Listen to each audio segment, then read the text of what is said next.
Hello, welcome to the Honest Wargamer. I'm your host Rob, the repairer of the stream that is the Rebel Alliance. Joined today by Owen Smackson, is what I've decided you're called today. Yeah. Woo! Whoa! That's me. Whoa! Only at the weekend, Rob. I didn't know you knew that about me. Anyway. Owen, fresh off a birthday weekend, so if anyone wants to throw him a birthday weekend high five, then please do. That would be great. I still am hanging out at the backup stream location, which is a bar here in the TSN Arena. Thank you, everyone in the chat, for joining us today. Thanks to everyone who listens to the podcast, and thank you to everyone who subscribes on Patreon and on YouTube thugs. Me and Owen today are going to be talking through. I'm going to find out how Owen is, and there are some event results, but not many really from the weekend. We had something from Japan, and we obviously had events here at the TSN Arena, but I think I might talk about that tonight. The kind of key takeaway though is it's the end of Age of Sigmar 2. And so me and Owen thought we'd talk about some things that happened in Age of Sigmar 2 in the competitive kind of environment and scene.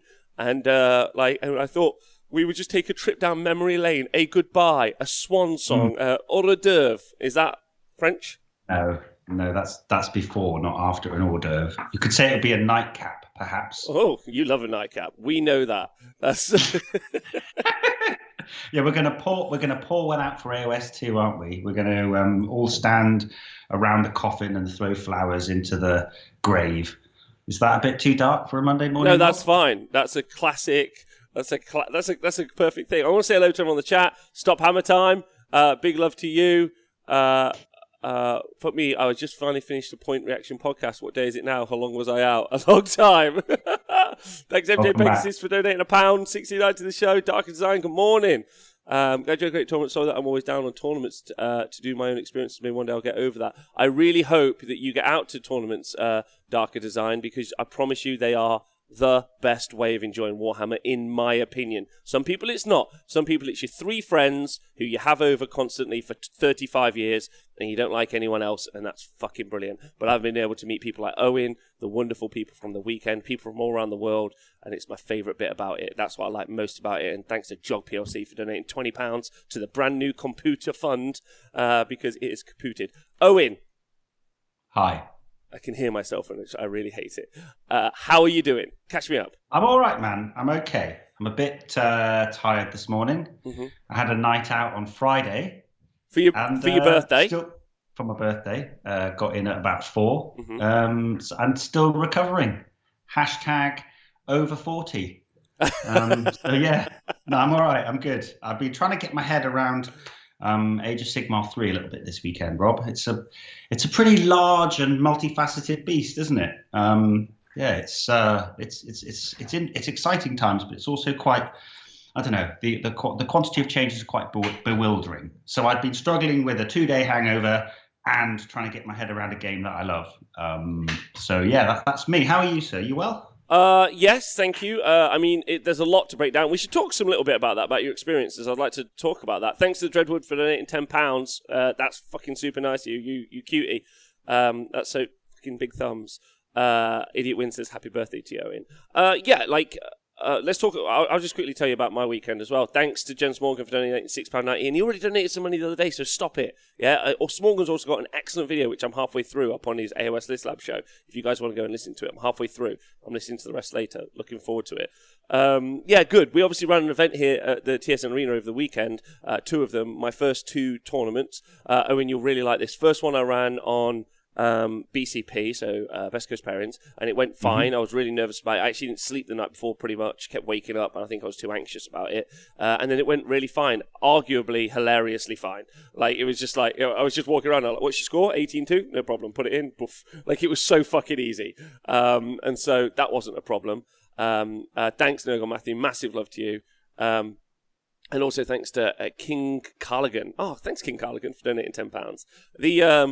I didn't really have much to say. I really enjoyed, for the ease of the players, I went and reset all of the tables in between the rounds. You know, when a table finished, I was like, you take all your models off, I'm going to re-rack them. And I reset the terrain and stuff, and that worked well. I'm sending out like an email about how the terrain pack. So if you guys have seen me on Vince Warhammer Weekly show, see me talking about the terrain pack, we had that in effect, and I think that was really interesting. You know, someone like Daniil from the Bad Moon Loons, who's a big 40k player. I was there was a game where he played, and I was kind of explaining obscuring and stuff. I think Charlie, Beast of Chaos, he went 3-0 with his Beast of Chaos, which is an incredible achievement. Stop the stream. Stop the stream. Did you? Stop the stream. Stop the stream. So Charlie got three big wins with his Beasts of Chaos, right? As first defender, if you guys don't play team, so when you have 4 cards, the first card you put in is what's called the defender. So basically, it's kind of like the all-comers. Or most importantly, what you really do is you put kind of your worst list. There's loads of tactics. Sometimes you put your worst list in. I mean, I'm not going to ask you about your tactics, but obviously Owen is going to be running the Age of Sigmar 6 Nations event, and we're going to be live streaming it. So we'll have loads of conversations about this over the next 6 months for you guys. But normally, there's this tactic you put maybe your worst first defender, your worst list in, if you will, and then you either take out their big bad and just eat it, or you kind of get them a matchup that maybe works easier for them. Not really sure. Like, I think that's at least one strategy. I'm sure there are more strategies for the pairings. But he went in as first defender every time as well, so I don't think he even like picked up easy games really. So yeah, like fascinating. Like, I mean, go on. Charlie knows how to play Warhammer, right? Yeah, and I think that's one of the interesting things as well. He was saying to me, really, it was the other people, people were like, oh, I've just never fucking played Beast of Chaos. Like, they just kept saying that. They were like, I've never played it. Like, it was a fucking nightmare. And I think there's something to be said about that. Like, and also, as it ties into Age of Sigmar 3, something to be said about that. We're going to be playing against stuff like rules that we've not really experienced before, so there's going to be a load of like gotcha moments. And also that units are going to become stronger or different, let's say, and because points have moved around, so we're going to see different army styles. So we're going to be like, you're going to be very, it's just going to be very different. So there's something to be said about that kind of that newness, I would say. I don't know what you think. Well, there's a trope, isn't there? Well, not a trope necessarily, but there is a cliche around, you play and lose to an army for the first time, and then you understand how to beat it for your next game. And I think that can be called the Sons of Bahamut, the rule of Bahamut. That's good. You know what I mean? Because there's a lot of people that play that army for the first time, and you're like, shit, you just like whomped my whole big unit of dudes that were supposed to stand there and win me the game. So yeah, there's a fair amount of it with new armies, but also unfavorable armies. It's I've heard I hoover up a reasonable amount of Warhammer content, and you do hear people talking about there's quite an advantage to playing something that has both perhaps is seen as not being the strongest book or shit or whatever, and getting a good player who knows that book inside out and putting the army on the table. A lot of people be like, oh right, I've heard that this isn't very good, but I've never played it, and then suddenly you've got a very. It seems to me that Beasts of Chaos, no other army creates such a tribal passion. Is it because it's the raw kind of bestial energy, the feral spirit of the Beasts of Chaos? But I think that there's something to be said for all of the factions that underperform generally. Like, I think that they have, like, you're almost left with the diehards. They're like, I won't leave. Like, and there's actually there's like, I don't want to say nobility to it, but there's kind of a beauty to it, I think, in that situation as well, where the people who are just like die hard on that particular faction or that particular army, like whenever that, like every, like I was saying too, so he was playing at one point. He was playing Pete from the Essex More Tribes, and Pete had his his Beast Call Raider Ogre More Tribes list, like so Boulderhead, Stonehorns. I said to Pete, I was like, the thing is Charlie wins either way. He either loses, in which case you're meant to win, or he wins and then you double win. It's actually made me really, really confident about the Cruel Boys, and made me very excited about them, because I'm like, okay, maybe they're gonna fucking suck, but every opportunity I have for them to not, every win I get is gonna be obviously I don't know everything yet. I'm not being a Debbie Downer. I'm just saying they don't look great.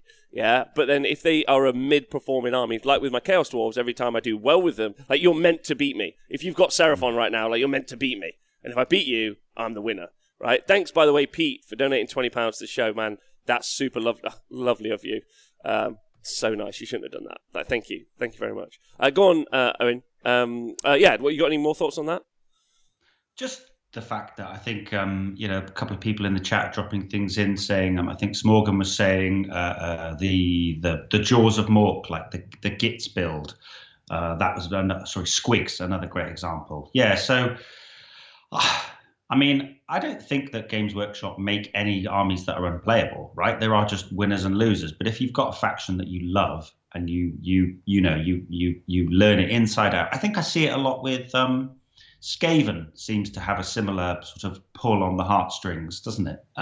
In terms of, it was obviously really good when it first came out, but it has taken successive knocks with changes to the game and changes to the points. But you'd still get a lot of people playing it. I think you had a couple of Skaven players at the weekend, right? A couple of brothers, was that right? Or one of the brothers was playing Skaven? And yeah, we did. There seems to be a lot of love for those. George factions. and Alexander, fucking legends. By the way, thanks, Bobbin, you tall, gorgeous man, for donating £25 to the fund. Appreciated from the bottom of my heart. Yeah, George and Alexander, you're all overwhelmingly nice. Thank you. They were just like, they both lost all of their games. They didn't give a fuck. There he is in the chat. There's Alexander. Let's go, baby. He got a whole 0 points. He didn't give a shit. He was running 120 giant rats. But was just playing his heart out and having a great time. And I think, maybe there's something to be. I don't know if I could do that though. I don't know if I could take that kicking. I was talking to Richie from not Ricky. Oh fucking hell. The fucking most beautiful man ever who plays Warhammer. From HWG with his Gargants. And he was just like, I was like, I can't play how Andy Hughes plays, where you just eat shit for 3 games or 5 games. Do you know what I mean? Where you just walk forward and you just get fucking beat. Yeah, I can't play that way, Owen. I can't play that way. I need some hammers in my list. I need something to be like, I'm gonna fucking get you with this in a minute. That's what I need to. I can't play that way, but yeah. Well, a lot of people will play a faction or an army specifically to do one incredibly cool interaction with the stars align, right? And that's how people find their fun. I think when we play Warhammer, it's just a reflection of you as a person. Some people want to win the tournament and everything's based around that, whereas some people just want, I don't know, to make plague bearers that have 2 wounds that do mortal wounds on 6s, or you know what I mean? Like people like to have 3 different spells that all overlap. I mean, I know at the moment Smorgan is super keen on making Eshen work, and I don't really see many Eshen. I know quite a bit about Eshen. I did say in one of the WhatsApp groups, I'm very informed. I can tell you all the different ways that you can lose with Eshen, Rob, if you want to know. Yeah, I do. That's my skill set on Eshen. But anyway, I don't know. That was quite a rambling conversation. But find your fun, Rob? Find your fun. Find your fun. You only had 16 people there at the weekend, but sounds like a couple of the lads were super happy to just have some games and finish bottom. And then you had other people who turned up with, the top tier lists. It's the Stats Centre, Rob. You could tell us who won, who took out the tournament. Well, fucking Matt Goldsborough has got to just, he's got so many hammers now, he doesn't know what to do with it. He had to take them home in a bin bag, which was, so he won the singles event, and his team, the Bad Moon Loons, took out the team event. And interesting thing about the team event, Lee Bromley, I'd love to come and play at one of your events. There's I can put a link. I think I can put a link in the chat, Lee.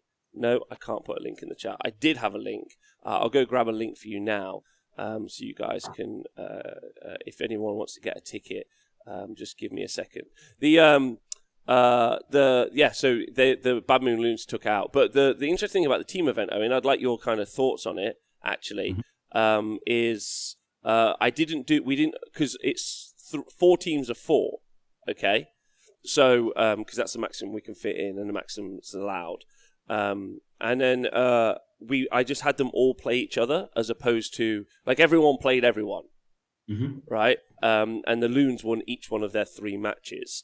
So they were they had a dominant score. It was crazy. They had 224 or whatever it was. It was pretty wild. Out of so the maximum you can get is 240. So they did very well.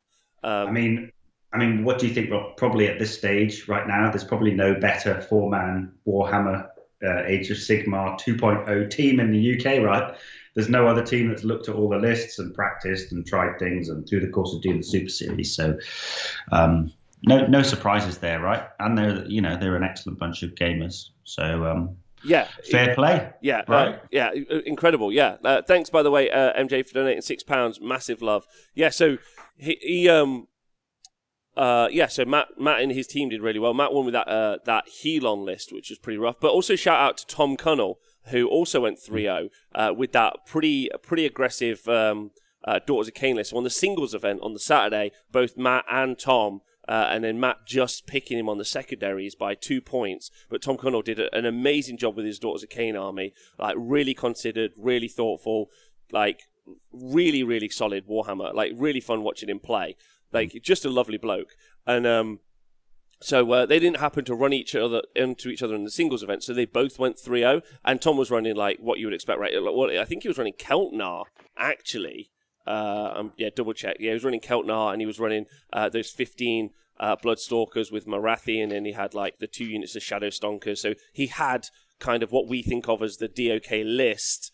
Thanks massively to Marcus Rock for donating £16.69 to the show. Huge love. That's fucking super lovely of you. Lovely. Thanks so much. But so what was it that impressed you most? Was it when he spent the CP in the hero phase and the Stalkers shot something off the board? No, what impressed me most is when day two. This is what was really nice about everyone kind of like playing each other in the pairings and everything else. Is both Matt and Tom had played on the singles event in the day. Tip from my newborn daughter. Oh, Marcus Rock, congratulations! What's she called? Yes, congratulations, big love. By the way, the old PC is the motherboard that kapooted. We actually don't have a new PC to plug in the other bits to see if they're alive. So we don't know is the answer, but it's definitely the motherboard. So the point is, they both went 3-0 on the Saturday, but on the Sunday, Owen, in the pairings process, Tom was like, when the Loons played the 9-inch fails, those are the 2 team names, Tom was like, give me Matt, I want to prove myself here. Yeah, like, I want to play against it. And like, I think he played like a solid game, right? They were playing just at this table behind me, and I was sat on the bar. So I could see, and I knew that big priority roll was coming up, because Tom had basically been like, cool, because you can't ever catch the wind charges. Like, unless you see it, and if you go back and watch it on the T Sports Network, you can't get it. It's 48 inches. They shoot you, they charge you, and then they leave 48 inches. Like, you just don't, like, they're in their deployment, they hit you, they go back to their deployment. Actually, John Keatley, lovely fella, he was playing in round 3 against Matt Goldsborough's Helon Nation Luminesce with his Fire Slayers, and he'd whomped his 2 games before, and then he came after that round, and he lost to Matt, and he was like, I didn't make 1 melee attack. He had a Fire Slayers army. They played 5 rounds. He didn't make 1 melee attack. I know that list as well. John's really lovely fella, played loads of TTS, and he's got possibly the fastest. I know that's probably not saying much, but he has got the fastest Fire Slayer list that's out there. There's run and charge, and you can auto run. He plays Vostarg, doesn't he? He doesn't play Hermdar. He plays the speedy one. Yes, he plays the fast one. But yeah, exactly. You can't catch and fight the Wind Chargers or Severith. It just reinforces more shooting, which is the thing that makes me a little bit sad. So yeah, I wouldn't be surprised that Tom said, let me have a go at this list, because with the 24 and the 32-inch range on the bow snakes, he has actually got something that can reach out and pick off a load of Wind Chargers or pick off Severith. However, it didn't matter, because the Wind Chargers in turn 1 ran over, killed 8 or 9 bow snakes in the first turn, and then ran away 48 inches. But but the thing is, it doesn't not work. It doesn't not work in Age of Sigmar 3, if that makes sense. Like other than the battalion, the Helon. So if you guys are wondering, 15 Wind Chargers, they're more expensive now, of course. Severith, who's a bit more expensive, but you can just run in and then run away. Like, not good into shooting, but so good. Yeah, right.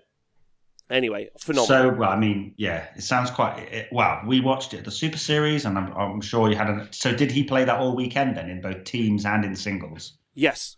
The same list. So he made a lot of new friends then, right?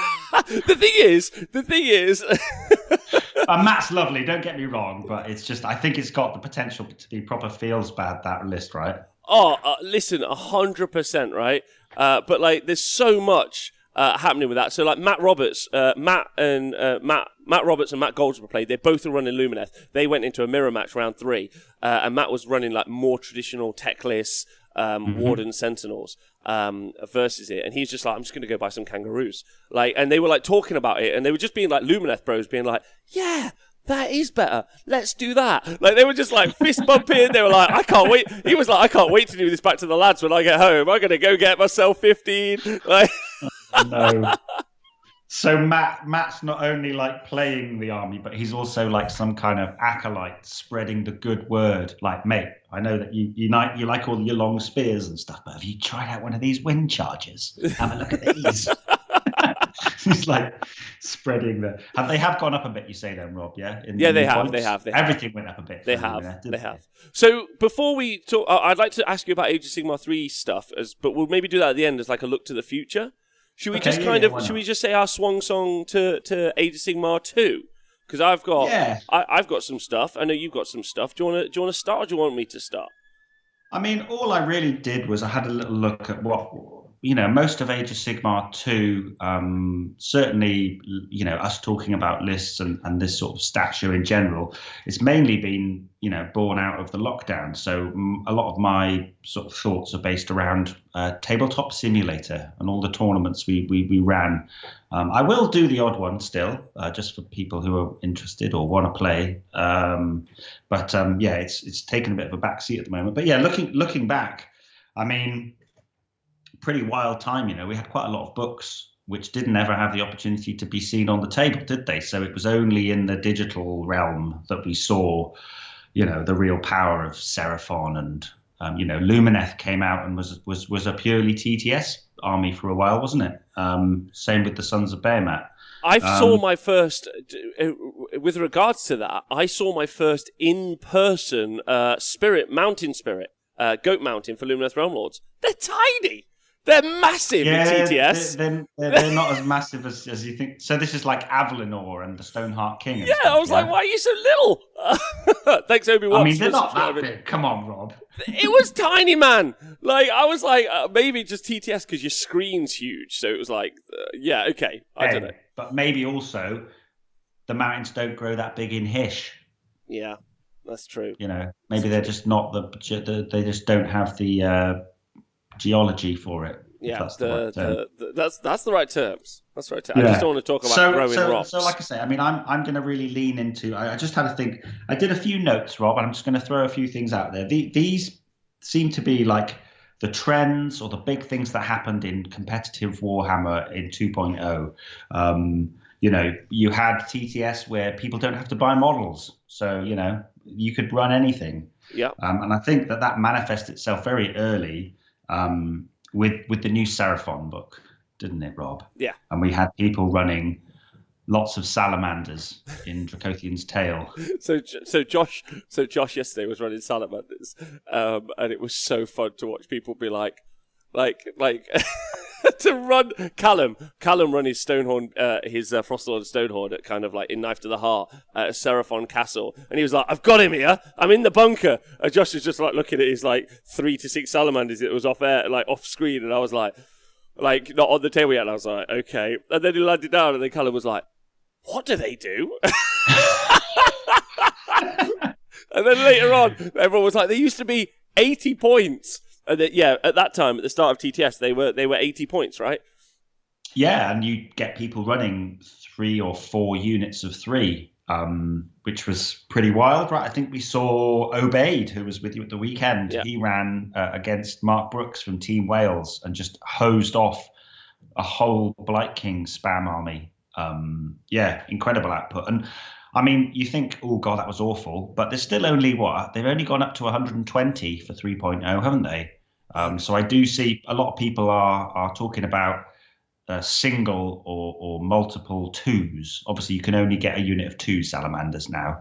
But yeah, people do think that with skinks being kicked in the balls a bit, sallies are still going to be just take minimum salamanders, man. Minimum salamanders. Like I've got 12 painted, and I'm like, cool. I'll run min salamanders. Like that's not even that many points. Yeah. See, look, Marcus Rock in the chat. He faced 3x3 sallies at a 1250 point event. I mean, you know, sometimes the community needs to check itself. Flame on. No, it doesn't. Yeah. Flame on, boys. Yeah. Okay, so right, we're going to have a nice, fun game of Warhammer now, aren't we? Are you having a good time? It's such an odd unit as well, right? Like, because they've dominated the conversation over the past year, and they're like, number one, they are like, and this is one of the best bits about it, is because we like, obviously we're a competitive show and we talk about competitive stuff all the time, but they are truly one of the ugliest models by Games Workshop, like outrageously awful. Like the fact that they even sell them is embarrassing for them as a company. Like they are hot trash, and then like people buying them is hot trash. Like the new ones, like not the new ones, those ones. So it's what's outrageous is we're dominated by something that doesn't look good. And also that there isn't really much story for them. They're not like Slans who have this kind of like background. It's just if you read the narrative text in there a bit like, sometimes there are fire-breathing lizards. Like literally the sentence. Like that's as much as they emotionally fill the void in the story. Like there's nothing apart from the fact that they do outrageous damage that is part of the conversation, right? And it like when Marathi's there, you're like, oh, remember when she stabbed Sigmar in the back, and you know, like, and she's got the bow snakes, and they're souls that she stole from Slanesh, and she turned them into an image of herself. Like, you've got some like, and they look beautiful, but like. We were just been dominated by hot trash rubbish stories. By like a bunch of fiery lads. Like this is whole backstory about everything else, and then just like a couple of like a Slan turns up like I found these fiery lads in the jungle. we put a net on them, and now they're ours. And it just killed half of that guy's army. Yeah, it's insane. These are brilliant. I'm just going to sit at the back of the board and let them do all the work. No more fighting for me. Anyway, that was a thing. And also you had Draco Tail, and we saw that in the Super Series, right? Draco Tail salamanders, maybe we chuck a prime in, some long strikes. That was a thing. And then also go into the strength of the Seraphon book. I think we had to start with Seraphon if we're going to talk about 2.0 in its entirety. But, you know, Thunder Lizard Bastillodons was still a thing, right? Unrendable, shooting twice, Ban Burning Head. Yeah.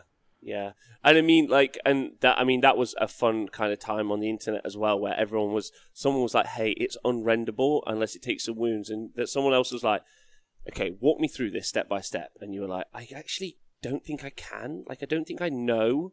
But those are just like, it's like someone says to me, Rob, like electricity is in your body and it's also inside plugs, but you can't put your fingers inside it. Like, I know I shouldn't, but I don't understand how I have the electricity in my body and there's the electricity in the plug, but I can't make them connect. Like, do you know what I mean? There's some reason. Like, is it voltage? I don't know what an ohm is.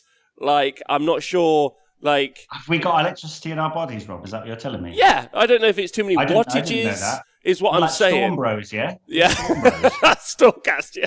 What I'm saying is I never really understood the unrendable thing, but I was like, that's the situation, is my point. Did you get it? Did you know? What? That we had electricity in our bodies? No. Blow my mind right here, Rob. Jesus.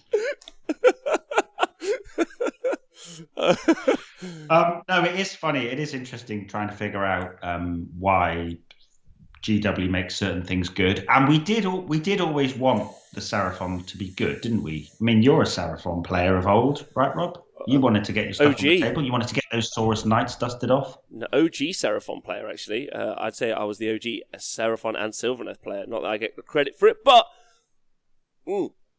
yeah, Seraphon. They were before the new book. Sorry, before the new book, they just weren't in. They hadn't been in a good spot for years, really. In fact, so much so that me and Nathan had done a Let's Play Seraphon Better show. So this book came out and it was insane. Like really, really impressive, and still loads of ways to play it, which I think is really interesting. Yeah, one thing I would do just to round out the talk about Seraphon is I don't think they're going anywhere, Rob. So anybody who was perhaps a bit upset with the cycle of, they're really good, but I can't play real Warhammer with my mates, or in-person Warhammer, and then by the time it gets around to me playing in-person Warhammer, all the points have gone up, and things have changed, and the game's changed. Like, I still think you're in a great spot if you've got a Seraphon army. I haven't seen any Seraphon armies on eBay suddenly. Have you, Rob? No.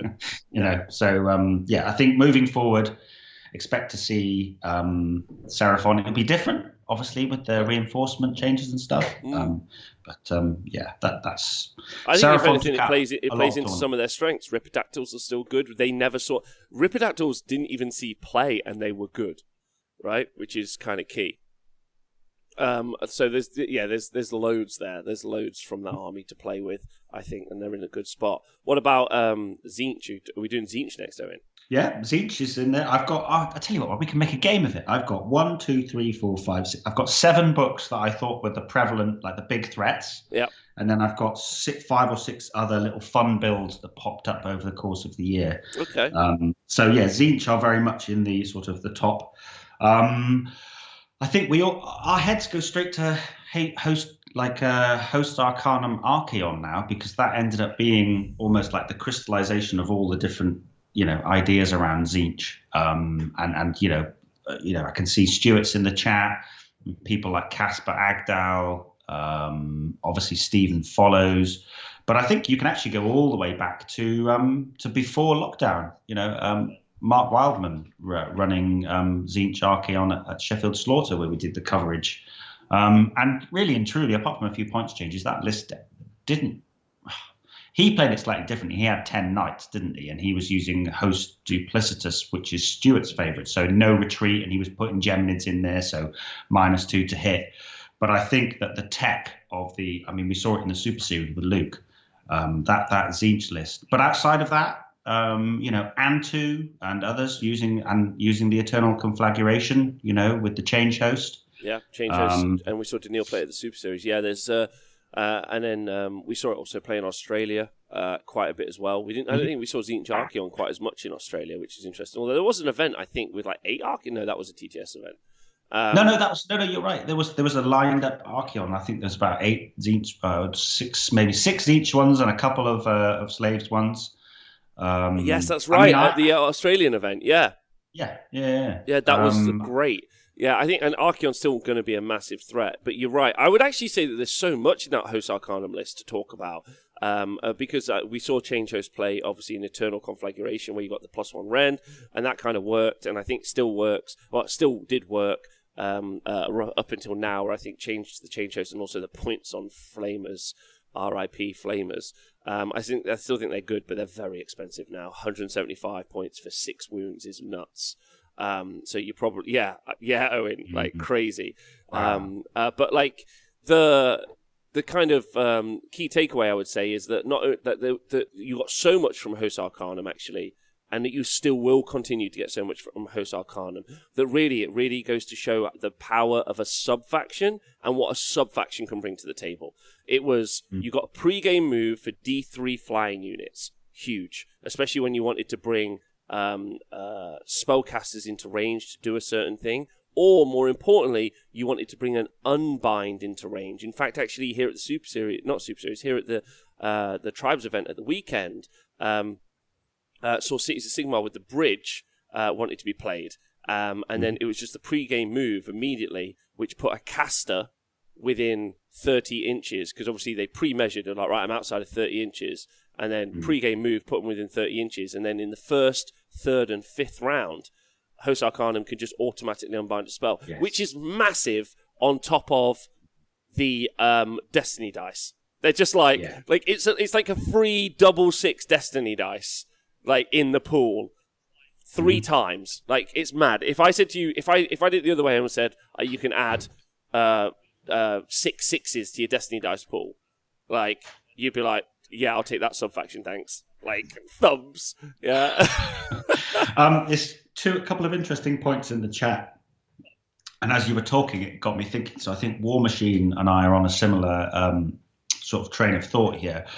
He's saying, the strength of Host Arcanum going to 3.0 is that it doesn't rely on a battalion like Change Host. Yeah, exactly. Change Host was an extra little bit of flavor, but I do think that is a good summarizing point from 2 to 3 in terms of where the strength of certain builds lies. In that, if you were relying on a sub faction to give you a selection of abilities or ways to play, as opposed to a War Scroll battalion, I think that puts you in a sweet spot moving forward. For example, from my personal thing, Petrifex Elite is something that I really enjoyed playing, and I think that all that gives me moving forward is much stronger than perhaps the extra RDP that I lost now that I can't take the Mortek Shield Core.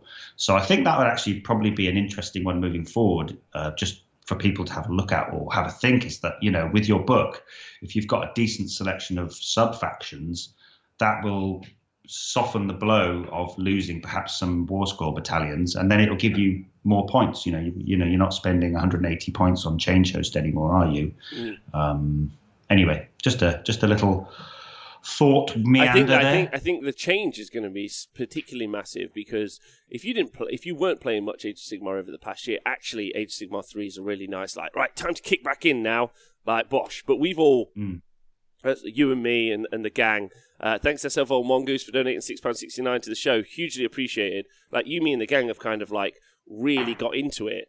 I've also really been into it, but we've all been into it for a long time. So at the cutting edge, so much changes. When you change stuff a little bit, but this isn't a little bit. This is a full shake-up. But actually, you want to really ask yourself what stuff plays through. And actually, going back to Tzeentch for a little bit, for a second, that sub-faction is massive because it's all free stuff. It's all free stuff in Host Arcanum that you get to bring to the table, and I think that's going to be really key. And I think sub-factions that do give you all that good free stuff are going to just be in a really good place, because sub-factions, if anything, are more powerful now than the battalions. Well, they were probably already, but what I mean is that's that way of getting free stuff that you previously didn't get. Can I just thank a massive Henry Steele, big love to him, for subscribing for 27 months. Shabangabang bogglers, he says. Henry, also the first painting tutorial I've ever watched start to finish in my life. He did a Cruel Boys Shields, the scare masks. Yes, I watched that one last night. Yeah. I've never watched one before. How hyped is that going to get you for painting up those Cruelly Boys, eh? I mean, I'm never going to do that. There was 8,000 steps. I love the flex at the end. He painted 3 amazingly beautiful shields, and at the end was I'm probably not going to use any of these. I'm going to do something else, but it's been fun all the same. And I'm if I had them all painted like that, I would just do the rest of the army like that, because it looked amazing. It's so good. Yeah. Can I also just thank Huge Arse for donating £20.69 to the show. So that's Huge Jars for donating £20.69 to the show. Very much appreciated. I don't. Is that Scrunty Hugh Jars? No, I don't think so. Oh. I'm not sure. Thanks. A different kind of guy. Thanks, Hugh Jars. Mr. Jars. I bet he had a great time in school. Bloody hell. So, Rob, going to this idea of strength from a battalion versus strength from a sub-faction, sticking within Chaos, I think that moves us quite nicely on to Nurgle. Now, the Maggotkin of Nurgle, people say to me, why did you ban them for the Fat Middle? If you remember the Fat Middle tournament. You do. Nurgle did really well through 2.0. And I think the two sort of builds that you would see, the main one that you think of is Blight King spam, right? Which was all centered around the Blightsist battalion. It was. It was the battalion it was the battalion that gave that the strength, right? Yeah, because you get the rend on it gives you -1 rend on those attacks, which can explode on 6s to hit. So, and then obviously the Harbinger of Decay giving you that sweet 5-up DPR. I'd actually say that I actually think that the keenly felt loss of this battalion, sorry, I don't want to jump in, but is actually not as bad as it sounds initially. So the loss of Rend 1 isn't awful. because I think Rend 1 itself is quite bad now. Previously, Rend 1 would be pretty good because we pretty much considered to be the standard armor save to be a 4+. But with Mystic Shield, all-out defense, and a bunch of other ways to get +1 save in your army, as well as multiple stacks of +1 save, so that actually you could have +2 save, and then Rend 1 is effectively 0. I would actually argue that Rend 1 is actually worse. Like, so if you're paying for Rend 1, yeah, then like in your war scroll, like, you know, like, not that I think there's any kind of attribution between like what's on the war scroll and what the points are, but it's a different show. Like the point is, if you're paying for that Rend 1, it's actually not as effective, and Blight Kings still have a load of attacks. So if you go into the right army, what you really need to ask yourself is, how in Nurgle am I getting the mortal wounds to punch through these 2-up, 1-up save armor saves? Do you know what I mean? Well, like, funny you say that, Rob. Oh, good. It's funny you say that. God, this is great. We're like high-fiving each other as we go past. Because I think that one sub-faction that wasn't used as much as it could have been was the Munificent Wanderers. So thinking, people used to build the Thricefold battalion, obviously with the 3 big fatties, the 3 Great Uncleans, or normally it was 2 Great Uncleans and Rotigus. And because it dropped to 60 points, it was hella strong. But I actually think that the strongest part of that, and actually the direction of travel for Nurgle in general, would be moving towards the Munificent Wanderers and being very sort of demon heavy. For those that don't know, like, Munificent Wanderers have got some amazing abilities. You know, if you're within 3 inches of a demon unit, you ignore -1 rend to 0. And then it's the Endless Gift. So wholly within 12, units that are wholly within 12 of the general, if you do a 6 to hit against them, it's a mortal wound back to the attacking unit. So, it's pretty horrible. So that's the way that you're going to get your mortals punching through, along with Bile Piper and the other little heroes. Like, I think Nurgle stonks. I mean, I hear that there's a new book potentially on the horizon, and that will change things. But even as they stand, the new beasts of Nurgle, I think that there's a lot of play with big blocks of plague bearers. I don't think they went up in 3.0 either, did they? No. And I think, like Iron Gutsman's pointing out, Sloppy Bar Piper got massive upgrade in the last edition. Epidemius is still good. Like, I think you could do some real interesting stuff with Nurgle, and I think that this is that time now to also push, like, go and get your Nurgle collection out and try and see how it plays. Because also, I would say one of the things that's quite interesting is how there's a couple of priests, I think, in Nurgle that are available, or at least allyable in, but I think there are some priests. Well, the plague priests for the Skaven plague priests can go in, I think, can't they? Yeah, they go in as they're not Grand Alliance, whatever that confusing thing is now. That's the pestilence. No, sorry, there's whatever, it's an ally, but it's not an ally, so whatever that is. But you could still take the prayer to give mortals on 6s to hit. So you've kind of got 2 ways of putting that in a coalition. Thanks to everyone. Big love to you. So coalition. So you can still get like a bunch of like mortals kicking out of the army as well. Which, like I've said, I think you're really going to be looking for your units that do mortals against the armor saves, and then your units that maybe just punch against the units that don't have much of an armor save. If we really see them at all, it's going to be one of those key points. So I think, Nurgle's in a very interesting space. It's also I think so. It's also lost Thricefold though, so that was a fun build, and it's a shame it went away. Yeah, and being able to squeeze in Be'lakor at 240, it was pretty spicy. Just going to give a shout out to Pask. Pask, what up? Hope you're doing well, bro.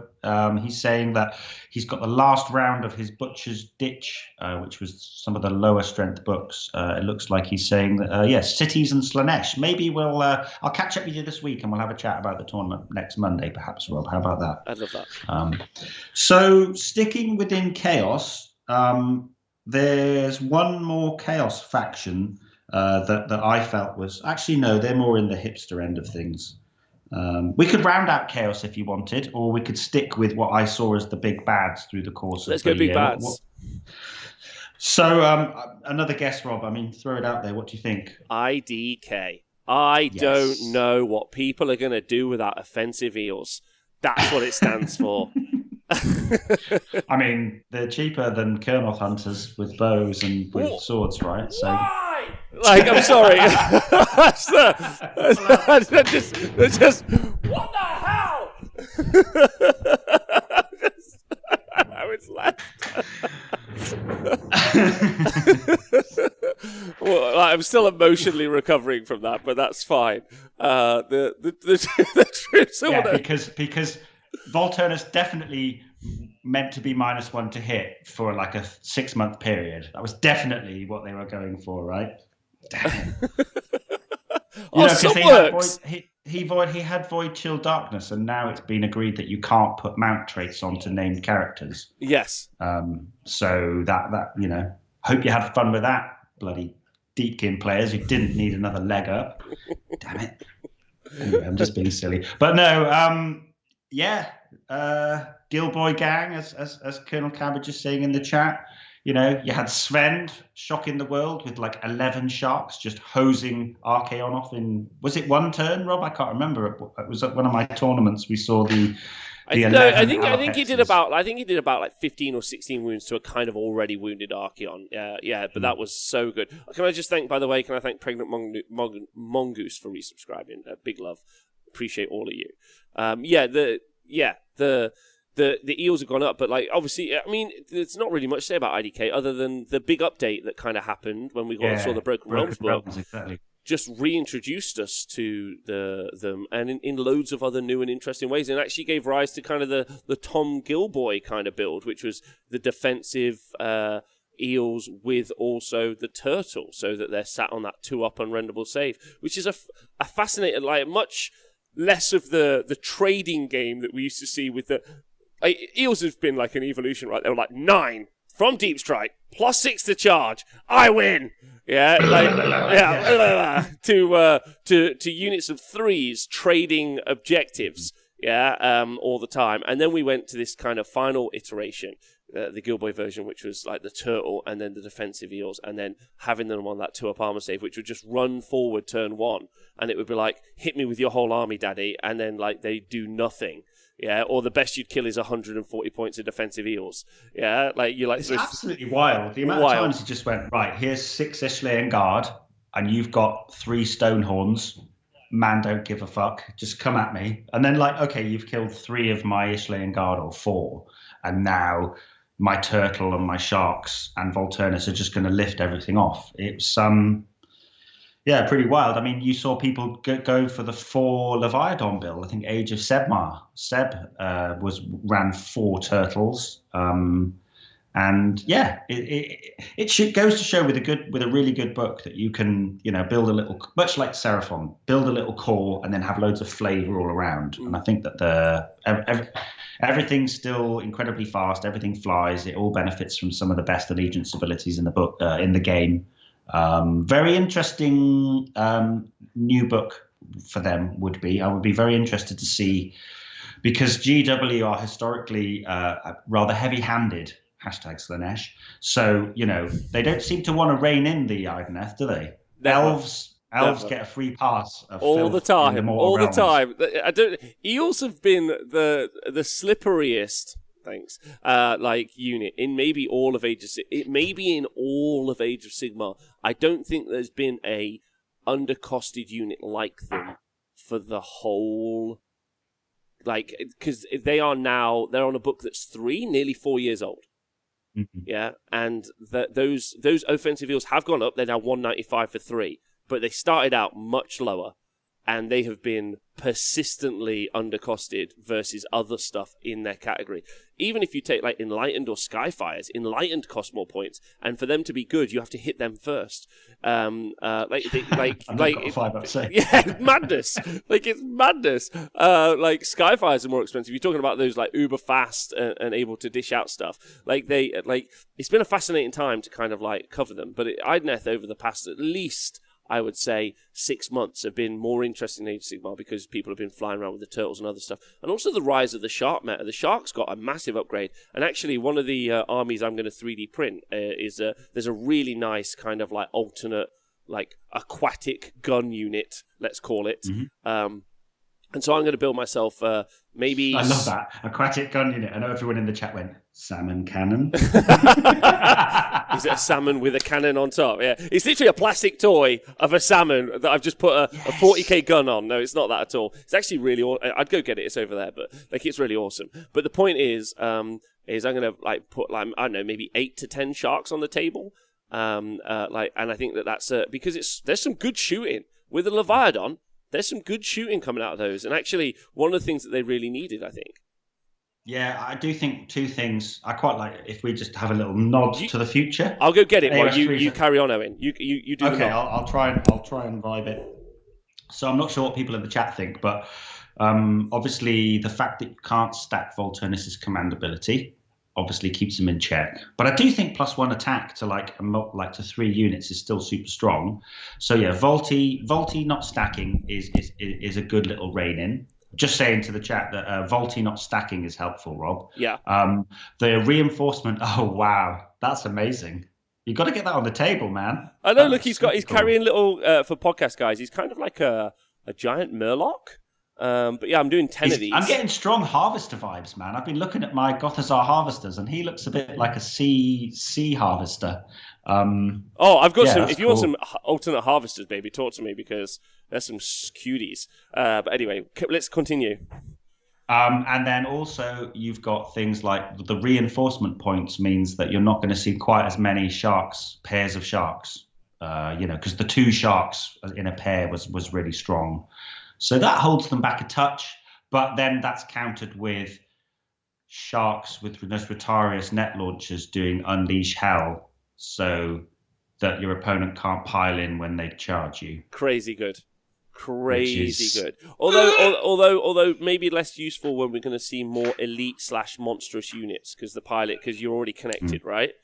Yeah. I'm going to say. Also, am I mad in thinking that Reavers might be okay? Because you get Reavers doing Unleash Hell, like 20 Reavers would do 60 shots because you get 3 shots per, and they've come down in points.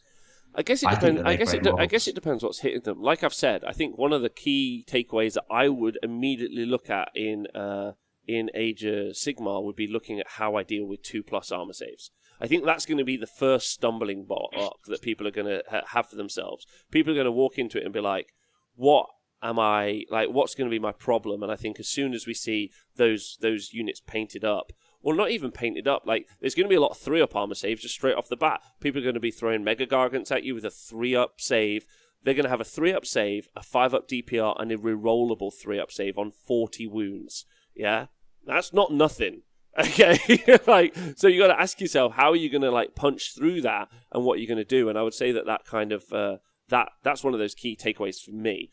Is what I would look at. So Reavers and some of those shooting units that only do a limit, they do a stand and shoot, but I don't think there's things that are going to be hitting them are really going to worry that much about the shots that they're being stand and shot with. If that makes sense. Yeah, that's fair. Especially with the -1 to hit. It's only the stuff that's proccing mortals, I suppose. But Tarquin Rex in the chat has said, "I'm mad, very mad, very, very mad."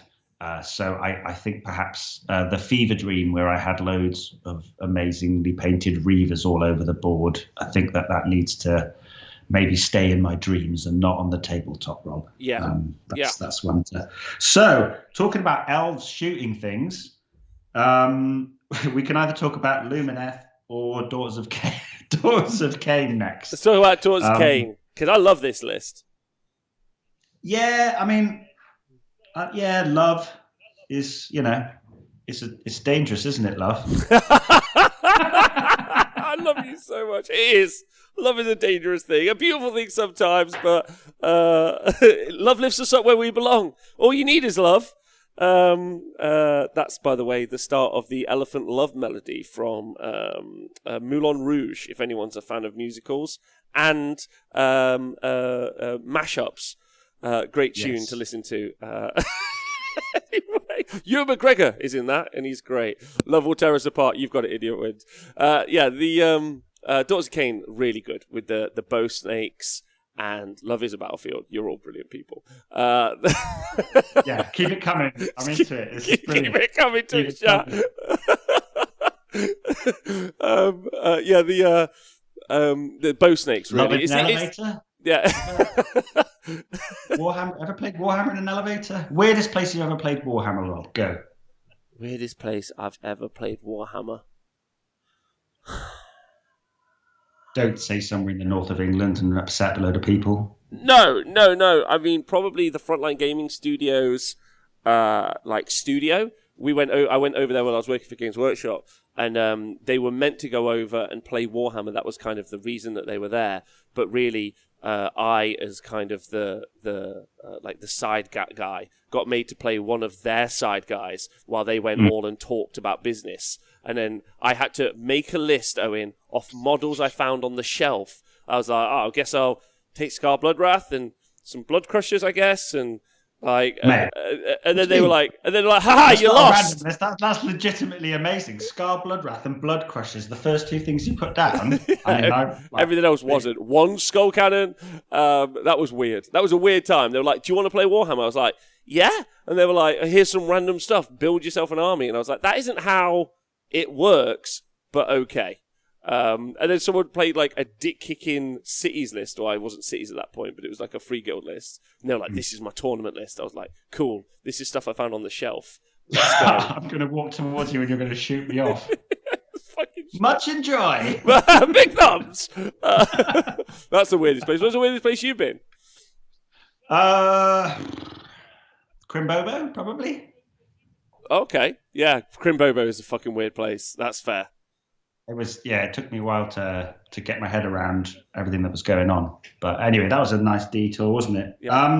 Yeah. So Daughters of Kane got a new book, Rob. And they were good before and they got better, right? They got more options. They got more tech. I think we have to give a shout out to Corey Papp over in Australia, who was smashing it with Corey's Gambit, I believe it was so that list was rocking before the new book came out, wasn't it? That was the list where he could use Laushon, and he had the old Mirror Dance and the Calibron Teleport, and he kind of had a wonderful time, and then that sort of set the scene for the new book to come out, and a lot of that to come out. So the list at the weekend, Rob, was that you said that wasn't a Calibron, that was like a Hagnar or a Keltnar. No, it was Keltnar. It was Keltnar, but very similar. Then Bow Snakes, and Keltnar allows you to take the Bow Snakes battle line, so we can still see that exact build. Not quite as many, you won't get quite as many bodies, but Marathian 15 Bow Snakes, I think, is still something that's very viable.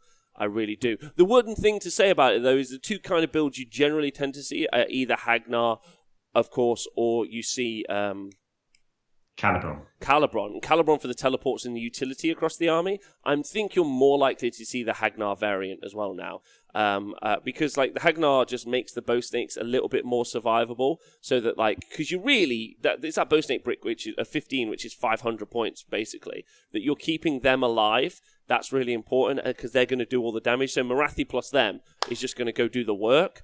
And I think, I think that's still going to be a super viable army. Thanks, Nurgle Matthew, for donating a gift to Azza Oz, and thanks for saying hi, Azza Oz. Big love to all of you. It's a big transition for let's call them traditional Daughters of Kane players. You have gone very much away from the kind of lists that Benjamin Sava was doing well with, and Jack Armstrong. Whereby it would be based around, I think Ben Curry was using it as well, like either Cauldron Guard or Slaughter Troop. The battalions seem to be quite a big thing. The old version, for the old versions, and big bricks of 30 sisters or 30 witch elves, 60 witch elves, and it does seem to now lean very much more into a finesse kind of build rather than a grind, where you've got, because the Bow Snakes. You made reference to the fact that Tom lost 5 or 6 of them on turn 1. They still only have a 5-up save, right? So they are quite fragile. But Pascas made a reference there to Alex Tubb and Mazur in the chat. They were doing a lot of good work on TTS with these lists. And that's where you would see 2 times Shadow Stonkers with 2 times 10 witches. And you would have these, moving screens that could bop around, and they're constantly protecting the castle, which had the Bow Snakes in. And then Marathi, who is going to be amazing in 3.0, going off, smashing things in the face and not dying, and just generally being a unique problem in the game, right? She'll continue to be a unique problem, but she'll just have a few more a few more tricks up her sleeve. A few more tricks. Like, imagine like Marathi with +1 save is bananas with +1 to wound from a heroic action. You can't heal her, obviously. You can't do that. But you can, of course, like use the other command abilities for like +1 to hit. You can use take cover, so it's going to be +1 save. Like, there's just going to be like so many things. Like cheeky monstrous reactions for Marathi. Oh, extra. Poke some D3 mortals wounds through. Yeah, the poke on D3 mortal wounds isn't nothing. Like I actually think I'm less bothered about the monstrous reactions. I think they're fine. I think that they're more situation. They'll do a thing. Like that's why I think actually having taken some time to digest it all, it's going to be those heroic monsters, which are kind of key. Which kind of leads into the conversation about Archeon only going up 30 points. That's bananas in my opinion. With heals and also +1 saves and all sorts of other jazz. I think actually Archeon's going to be 100% a thing in this edition. Whichever army you want to run him in, slaves, all sorts of madness with that guy. You can do some fascinating stuff. So the Daughters of Kane I think are in a really good spot now, and I think that they've been in a good spot since the beginning, since their release. They've never actually been on the down. No. They're like the original Ideneth, aren't they? Always did well, but maybe weren't that much of a there is a cliche around it being quite a difficult army to get on the table historically, because you did need to build 60 witches and a cord and a Marathi and some, whereas now the armies can be a bit smaller. Tubbs93 in the chat, who played a lot of Daughters, did very well with them. Alex, I believe that he might have won one of my events, or he definitely did really well on the stream. He beat Iron Guts.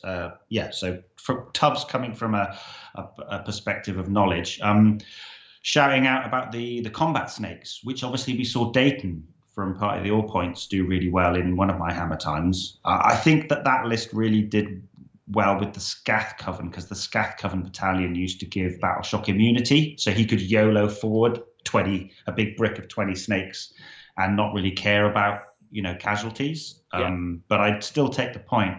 He's saying only a 10% increase, 2-inch reach, so no issues with cohesion there, so you can take them in bigger bricks.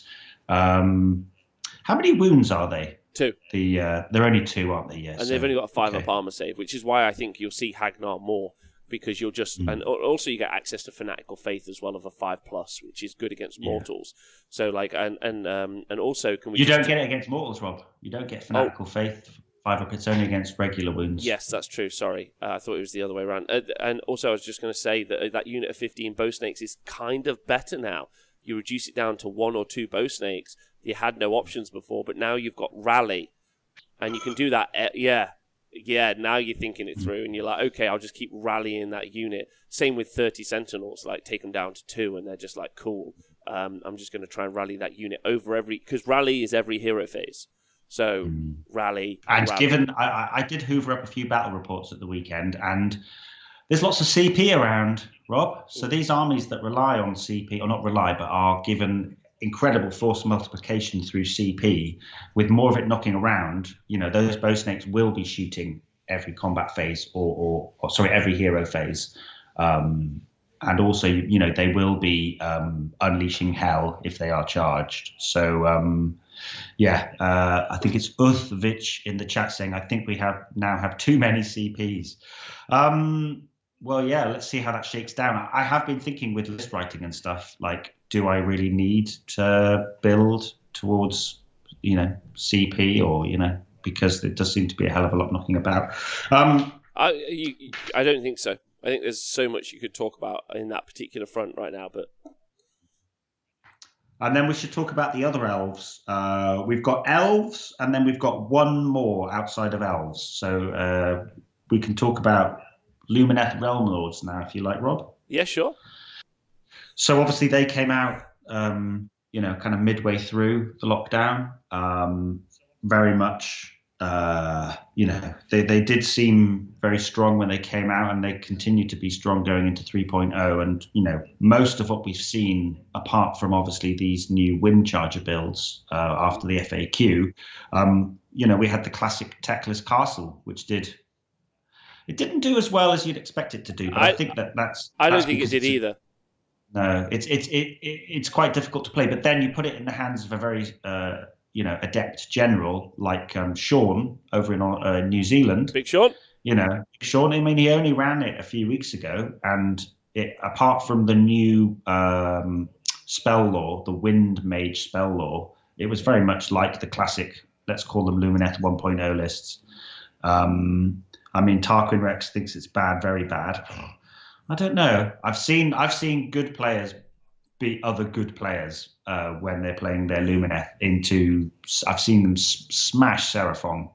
Like, if played well, Luminesce, that Techless build can absolutely crush Seraphon. They have all the tools. They have all the tools. Oh yeah. I think everyone's right. I think stacking Techless on top of Techless is actually weird. Whereas if you just say, look, I can give you a battle line unit that's got a 4-up save base, can have a 5-up DPR from another spell. Like, you take Techless because of the board wide, but you can have a smaller version of it. And as soon as you have the smaller version of it, you've got the same effect for a lot less points. And then you're not really babysitting your buff piece, because that's really what was happening. You were babysitting your buff piece with your, that was making... I think defensive Luminesce is way worse than offensive Luminesce. I think Luminesce have got all of the tools. If you say, hey, your armor save is a 4-up base across your army, and you can take it to a 3-up at any point with a resource that no one else can touch, you'd be like, okay, that's a good army. But then people were like, I want more. They got greedy, and they went I'm going to stick Techless on top of it, and I'm going to try and make them indestructible and indestructible. But then when you're thinking I'm going to be indestructible, that you're giving your opponent the opportunity to hit you, you're being like, okay, you hit me, I'm safe. Yeah, it's like, well, why aren't you hitting them? You're sat in your pillbox. It's the difference between sat in a pillbox, like a little defensive with a machine gun, like, when they come for me, I'm going to fucking get them. Or the other version is you get in your tank and you drive at the enemy and you fucking get them. Those mobile pillbox. Yeah, mobile pillbox. And I think that's one of the things that really needs to be thought about and attacked. Really, I think Luminesce are in a very good place. And I think, like you say, I think the more you play with them, I think you've got so many decision points in the game now as well, and Luminesce on top. I think, and you've got some incredible pieces. Those fucking boxes are going to be everywhere. So yeah. Yeah, super strong, and I actually don't think that the full potential of Luminesce has been in any way cracked. I think it's you're going to need to put in 100+ games to be able to unlock them. Know which yeah, because it's so many levers, right? Yeah. But yeah, Tarkin Rex in the chat saying he's never lost against Techless, not once. So cool. I have. And there's some really good Techless players out there. So I think it's got game. I mean, how much has he gone up? 740? 740. I think Techless is too much personally, but that's a personal thing. I'm sure someone will prove me wrong. I mean, then again, Nagash, sorry to jump in, Rob, but Nagash, he's 975, but he can miscast with his first. Techless can never miscast. He's always going to get his 4 spells at 10. He's got his auto unbind. I think that there is value in that. I would say that Techless would be too expensive at 980. I think, way too much. I think 975 is okay. But 980, I would. Yeah, those 5 points, man. That would make all the difference, I would say. Rein that sucker in. And then we've got one more army. Yeah. Got one more army. It's not from Chaos or Order, because everything has been so far. So who do you think our final kind of, AOS 2 star book was? It's got to be More Tribes, right? Yes, indeed, Rob. The Ogre More Tribes. Yeah, turned out to be a cracker of a book in the end, eh? Well, not... I think there's an asterisk on that, to be honest. I think the More Tribes book relies on having a Frostlord on Stonehorn. If that isn't there, then the book falls apart. There was a lot of conversation earlier about gluttons and everything else, and I think my initial reaction to the book was that, and I think if you go back and ever watch it, I was like, the Stonehorn part's fine, but that isn't what needed changing. Actually, before that book, Stonehorns were always great.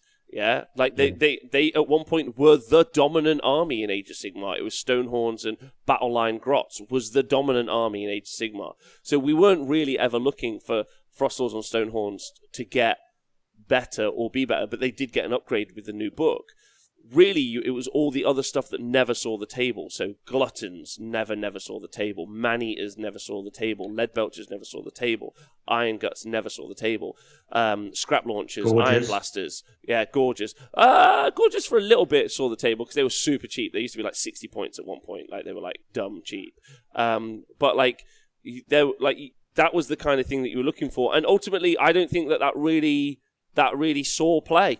Like at the end of the day, like stuff we saw all the time was Frostlord, Stonehorn, Yobad or Bloodgullet, Bloodgullet or Boulderhead, like you know, and all that other stuff. But you know, people have tried other lists out, and obviously Iron Gutsman in the chat is a one-man, a meta-breaking machine, right? Yeah, I'm not going to try and pretend that I know loads about ogres because there's some really notable ogre players in the chat. But I think that given the ogres came out at the same time as Ossiarch Bone Reapers, and I think much like when you get those dual releases, one book takes up all the oxygen in the room a little bit, and I think that now that it's all shaken down, whilst the traditional sort of Gutbusters players, the things that made them good in the past were still good. Stuff like the Tyrant making a big unit of bulls, Battleshock immune or whatever, like that was still good. But I do think that they did, like the allegiance abilities always are like, oh wow, amazing. Like everything going like 2-inch movement when you're hungry and then +2 bravery when you're eating. Like I love that. Like, you know, they've got the delivery method. You know, you can make those fatty, chonky, thick boys move pretty fast across the table, right? But yeah, you are right. BCR seemed to be the, you know, that was what you would see in team tournaments. You know, if you've got to take one from each Grand Alliance or whatever, or what each, you know what I'm trying to say. You know, if you had to take a destruction list, it would be generally 1 or 2 Frostlord on Stonehorns, some Morn Fang, maybe some Beast Riders all wrapped up in Yirlbad. So Yirlbad going away, going back to the conversation we had earlier about sub-factions versus battalions, like the Yirlbad battalion was great for getting low drop and dictating, and also those mortal wounds to hit were amazing. But I still think that Bloodgullet and Boulderhead, giving those excellent sub-faction abilities, and the fact that the Frostlord on Stonehorn hasn't actually gone up too much, and all the different things you can do with, you know, they can do... Imagine if you had a Frostlord on Stonehorn with Metal Cruncher. So he goes in and he charges and does mortal wounds when he charges, right? On the as an ogre charge. Yep. Then he's a monster, so he does a stomp and does another D3 on a 2+. Then he does D6 with his Metal Cruncher, and then he finally gets to fight. Like, stomps, and you right? can give him +1 for all out attack in that command phase. Wow, Gutsman with some shade in the chat there. Yirlblad players will have to learn how to write a list. Stuart, that's because not many people write lists while they're also composing math jazz. So they're not really in that headspace. Yeah. Just, you know, like multitasking the shit out of it. Hey, and that's not to say we didn't see like other lists. Like obviously in Ireland, we know a load of people have been pushing like multi-Thunder Tusk lists, and actually we saw one on the stream on the TTS event. From all that mortal wound shooting. And honestly, I think the stonks on that are higher. I think they're a little bit better because the mortal wound output that we see is going to be one of those things that you're going to need to punch through those 2-up armor saves that we might see in the game. And also they've got monster reactions and other stuff that they could add to the mix. And again, they didn't go up a lot of points either, so I think you could do something really fun there. I'm on the fence with the whole what do they call it, like the not Yeti meta, you know, the whole snowball meta, because it is really good into hordes, whereas we're not going to see as many hordes anymore. So you are going to be, I think it's like 10 dice or 12 dice on, and you'll be looking at mortal wounds on 6s. You know, whereas if you were putting it into 40 blocks of skinks, it would be on 4s, and that's where we saw them do amazing work. I think we did see, I think it was Stephen, wasn't it? Stephen Mitchell, I want to say. Yeah. From Northern Ireland, who played against one of the French players at one of my events and just like hosed off about 100 skinks in a turn.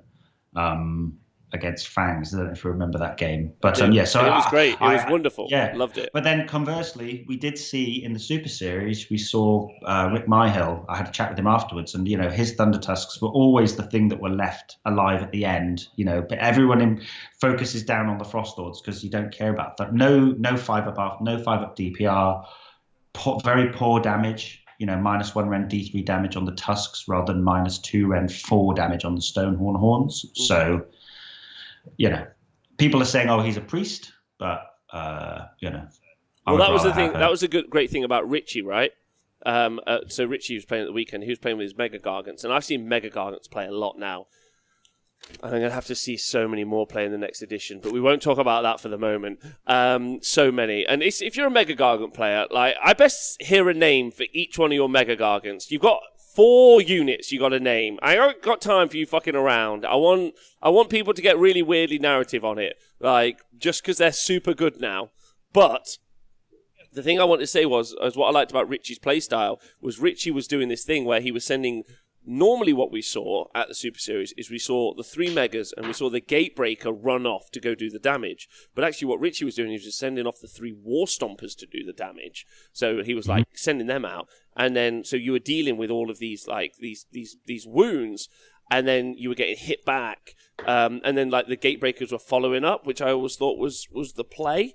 I just thought sending them all forward anyway. But I love that. I thought that was really good. But that ties in with also how that Stonehorn works, right? Also how Archeon works, that you're just throwing this giant threat at. So I think the reason the Thundertoss were left alive is because, yeah, you're dealing with these problem pieces in the Frostlord and Stonehorn, or Archeon, or those Man Crushers, let's say. Mm-hmm. And I think there's something to be said, or what is her name? Marathi. I actually think the armies that generally tend to do really well is where they give you a problem, you have to push out of your objective, and then the whole time, the rest of their army's doing its bits. Yeah. Much like what we saw people like Daniil at the Super Series, he would, pose a... You'd be so concentrated on trying to deal with this horrible castle of shooting, which tended to be near you and near your objectives, then, yeah, while you're not focusing on that, then... you're capping all the objectives with lots of little bits of units. So that brings us to the end of like the big threats, and then we had some other stuff that bubbled up, Rob. Ooh. So I'm going to just throw these all at you, and I'm going to throw them all at the chat all at once, and talk about one, or let me know if you think I've missed one, or if anybody in the chat thinks that I've missed one. Not 300 Noblars, Pask. That was not a list that saw anything other than one tournament, I don't think. No. But here we go. So I think it would be rude not to say. So we got Sons of Behemat, Takers and Breakers.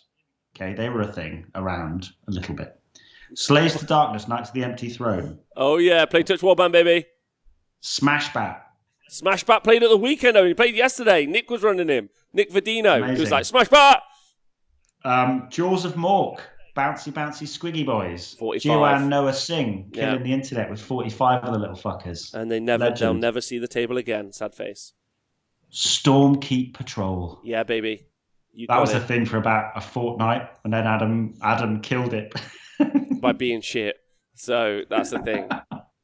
Okay, this list was actually in my top lists. This got demoted at the last minute. Oh, okay. But the Legions of Chaos Ascendant, Rob. Loka. The Gaunt Summoner, summoning 10 pinks. Loka was a thing. Loka was 100% a thing. Although it did take a nerf in GHB 2020, going down to 5. But I still think Loka was a thing even after that as well. And I think could still be a thing, Legion of the First Prince, actually. Yeah, I still think it's good. But yeah, Corruptor with the fourfold blade. Or we did see, I played against somebody with the bloody combination of a Vermin Lord Deceiver and Kairos. And then they teleport forward, chuck out the vortex, and Kairos not auto casts it, but he can then use his Oracle of Eternity to make sure that vortex is cast on turn 1. Loka had loads of fun. You could do Chariots or Blood Crushers, all getting regenerated at the end in Legion of the First Prince. It was a wild time. I really did like that. And I think the last one, Rob, I know that I threw out quite a lot at one time, and I don't know if people want to give us feedback on those, but I do think that Big War needs to have a little bit of a nod. People running around with 6 pigs and war docs, maybe chuck a rogue idol, and then, as Leo calls it, the meme crusher. So Metal Ripper's Claw, Meenun, the mega boss on Maw Crusher with the -3 rend and the extra damage, and generally being an absolute weapon. We saw people such as Orkman, doing some amazing work with a Maw Crusher inside of Big War. So that I think that was kind of That's very impressive. 2.0. Considering Owen put that together in 4 minutes, incredible. Yeah, I would say that there's some standouts. It's all here. It's all useless now, but it's all here, Rob. By the way, thanks to AOS Pete for donating £10 to the show. That's awesome. Thanks, man. Appreciate you. Appreciate all of you. I've got some stuff, actually, that I think got left out. Shootcast. Oof! Oh, of course, the triple battalion. Can't argue with Shootcast, I don't think. I think there's something to be said about that, and we saw that more and more. I actually was going to do a kind of RIP to the battalions that we lost, or that we knew, and then we'll see if anything kind of stands out to anyone, if you guys are interested in that. So I'll go through them. Shout out. So Change Host, RIP, happily gone. I'm going to be back in 1 second, okay, Rob? Yeah. Back in 1 second. There's no way he's not like going to get a party popper or something for this situation. I'll just hold off while I wait for him to come back. Thanks everyone, by the way, for being here and everything else. Also, it's Owen's birthday the weekend, so if any of you want to tweet him and just say happy birthday, Owen, or big love to him, he'd love that. He's such a nice fella. And you guys should do that because it'd be great. Also, thanks for being you guys. You guys are lush. Warhammer Rob, hope you're well. Battalions are the friends we made along the way. We're a battalion, the Honest Wargamer Battalion. Leader 1 moron, 0 to 1 billion geniuses is what it is. I'm good for another hour. Don't worry, Rob. You sure? Yeah, man. Okay. Light as a feather now. Right, good. Anyway, so the battalions. Change Host. Plague-touched warband, goodbye. The Hurricane Wind Temple, little did we know you. Blight Lord did lose Renzigi, but we talked about that earlier, and that being a positive, I think. But we'll talk more about that. Depraved Drove for Beasts of Chaos. Can't take those in anything anymore. Ardfist for you big war players. The Aurelin Legion for Luminesce. Yeah. So I love the way that it took it for it to actually not be legal in match play for you to now be able to pronounce it correctly. But I'm still proud of you. Okay, Rob. I'm getting there. R.I.P. to the Yerbad. That was gone. R.I.P. to at one point pretty terrifying battalion and the Supreme Cyberites for Slaanesh. There was a time when that's all it was. So that battalion caused more issue, I would say, than even the Change Host. So that was the one. This battalion probably as strong as the Supreme Cyberite, in the Trog Herd. Much loved. The Trog Herd was always like, how cheap is the battalion? How good is it? And is it as bad as the Trog Herd compared to 180 points? And that's where it was our benchmark for bad. Much like the Stormcast 4-up save, two wound liberators with a base mark, benchmark for all other points and units. Yeah. Then it was that mega mob, wasn't it? Yeah, that's it. The scourge of the mid tables. Yeah. The Squigalanch, little did we know you. The Outcast Battalion for Sylvaneth. Oh yeah, that was somebody in the chat said Uthvich in the chat. Yeah, that was an excellent way of getting your second artifact and being anywhere close to doing something in the game. Hey, 4 Durthus now, Owen. I'm just saying it. Maybe. I don't. At least a couple. You could.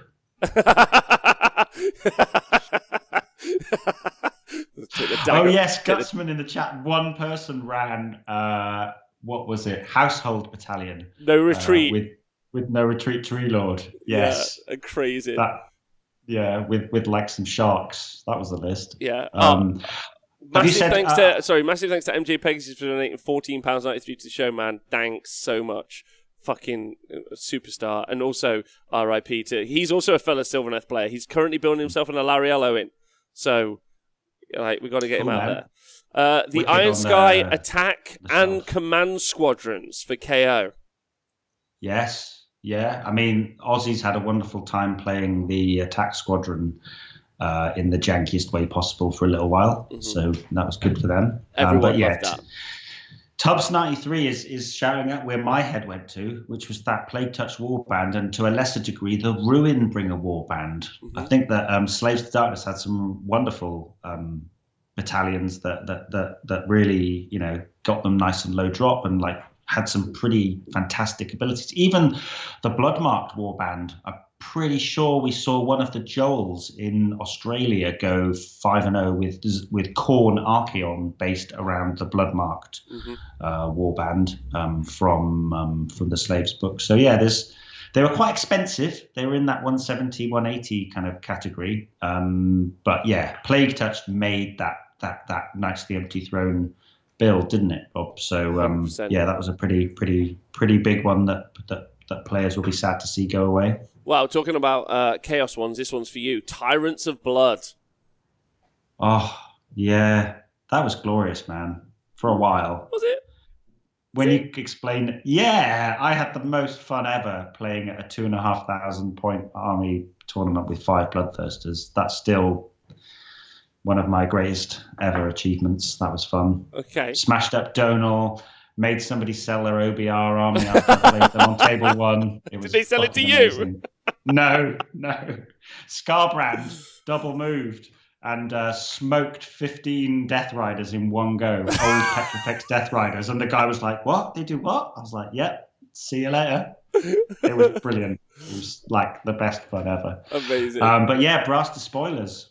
That's another one. Yeah. Tyrants was cool, man. Like, hey. I know it was a bit obnoxious, but if played correctly, Tyrants was like some of the most cinematic moments on a tabletop you could ever have. Okay. Because they're still super swingy.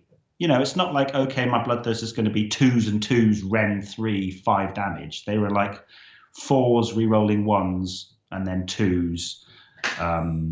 Yeah, like also Gore Pilgrims. They would learn, trade, play, like literally symbiotically. We both went to Gore Pilgrims. Listen. I think Australia will be sad about the loss of Gore Pilgrims because that's all I ever heard come out of an Australian show ever. They were like, "Oh yeah, but how will anyone beat Gore Pilgrims?" And I was like, "Is Gore Pilgrims a problem?" Like I'd always say, apparently yes is the answer. But we'll see. Lords of the Lodge, R.I.P. Yeah, Lords of the Lodge. Not R.I.P. Owen, not bothered. Very happy about that. Listen, I'm tempted to play Fireslayers, Owen. The first thing I'm going to do is write a Fireslayers list. You need to talk to Andy Hughes then, especially if you want to play the tech, the Lofnir gun line. That's what I want. That's what I want. Yeah, that's what I want. I think that there's something there, especially if there's going to be loads of monsters on the board. We'll see. Thricefold But yeah, Lords of the Lodge defined the book, right? For the last 2 years. The whole book. It defined, combat in the game for a while. You just can't go near it because it goes twice and blows you up. Yeah, it was pretty obnoxious. But those Fireslayers players absolutely loved it, didn't they? They fucking loved it. They fucking loved it. And I love that the army might turn from a melee army into a gun army, so they have to rebuy their whole army. And they're like, oh no, how will we tell the difference? Because it's still just the same 30 dudes. They've got one different gun. Hilarious. I don't think Darker Design, by the way, I'm not saying that they are a shooting army now. That's just what I would like to imagine them as being. They seem to have an answer to a problem. Because you can still do all the defensive stuff, Owen, right? You can still do all the defensive stuff that made them tanky, and now you're adding... you can't do the thing, like you say, that defined them, which was the fight twice ability, or the strike first, whichever one you got from Lords of the Lodge. Anyway, Death Riders Battalion, R.I.P. Yeah, that was, very much on the fun end of things, right? But I think that Smorgan was doing really well with the Death Riders in Mixed Death, having a lot of fun with that. I don't think we're going to see that many Hex raids on the table now that the Death Riders has gone away. Which is very sad because I'm hoping the rewrite... If I'm honest with you, I'm hoping the rewrite for Nighthaunt is game-breakingly strong. I think, and specifically black coaches, I just want to be dumb. I want to see loads of black coaches running around and be like, do you know what, I'm cool with this. This is fine. Actually, that's an interesting one. Is the Black Coach a monster? It is a behemoth. I don't know if it's a monster, because sometimes they're not both. But it could be a monster. Yeah, I don't think Nighthaunt have any monsters outside of the Morngul, but he hasn't got points yet. Or There's she a hasn't thing got for points that, yet. though. Like, there's a nice parity to it. Like, if you're running Sons of Behemoth, right, you're running maybe 3... If you're running 3 Megas and 3 Littles, right, you're running 6 monsters, which means if I can kill one of your monsters every battle round, I'm gaining myself 5 VP. If I have no monsters, I'm never giving up that 5 VP. But yeah, they can get the bonus VP for doing a secondary with a monster, but I can turn one of my characters into a monster via a spell and then also achieve those bonus points. So do you know what I mean? I think there's actually some real counterplay for not taking monsters. Like, if that, like, and then killing the other monsters. I have to see. Again, I've just hoovered up some battle reports over the weekend to get a feel for it, because I'm not the kind of player that can just read it and know it. I like to see it. And often a lot of the monstrous reactions were just a bit like, oh yeah, shit, I can do that thing. You know, and Raw is incredibly powerful, but I still don't know. I think that, like, GW wants you to play monsters, but it doesn't mean that monsters are the best way to win games of Age of Sigmar. You got it. However, heroic monsters are. Because... Hence why I'm writing Nagash list! Oh, no! Here comes the Pope in a big black hat. That's why I'm writing sharks, because sharks can eat monsters. That was great. That was two grown men playing with their toys. Yeah, just being like, how cool is Warhammer? It's great. I don't think Nagash is OP now, but I think Nagash might be strong. Okay, so yeah. Royal Menagerie, RIP. Yeah, that was Speckles. I'm not actually sure what that battalion gave them. It was just what was taken quite a lot, right? Yeah. One thing that you can do now, though, right? Can you take Gristlegore Terrorgeists in a unit of 3 and then rally them back? You can, but it's such a meme that it's not worth it. I don't think it's like. I think the real rally is 9 Storm Fiends is a real rally opportunity. Because with +1 save, +1 to hit, like you can build a couple of Death Stars now, and I think that Death Star is a particularly scary one. Like with +1 save, like so if you were attacked, they got 4 at base save and they're 6 wounds apiece. So if you try and shoot them, you're like cool, like +1 save. You reduce them down half. You're just going to try and rally them every time. You'll probably bring back like over the course of the game, as long as you never like one shot them, you're probably over the course of the game probably going to be able to bring several back.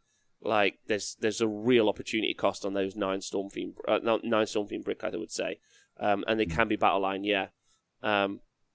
It's funny. I've heard from 2 Skaven players over the weekend that I really respect, and one of them is a bit, and one of them's like, yay!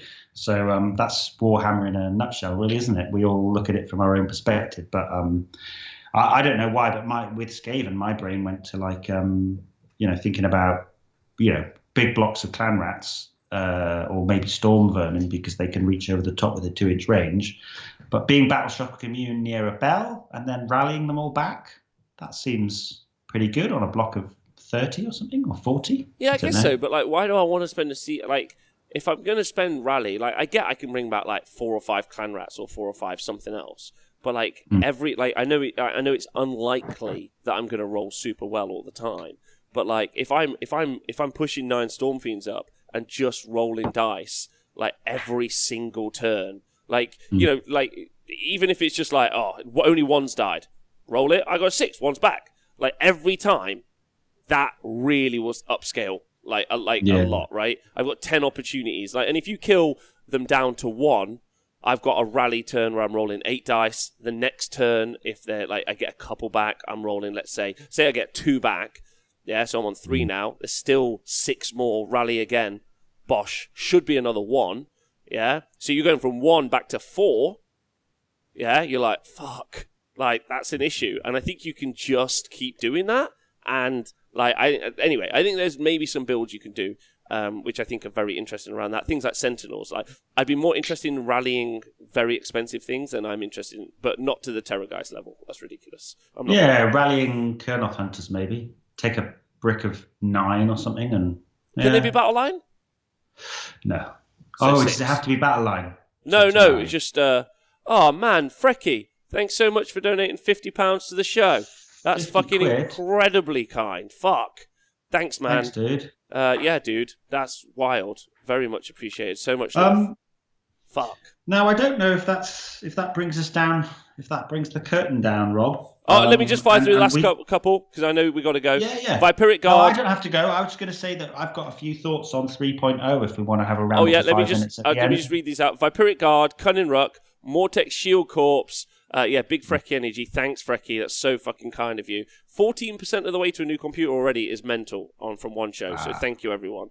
Like, incredible. Mortex... I have to get my cut, Rob, obviously. Yeah, of course.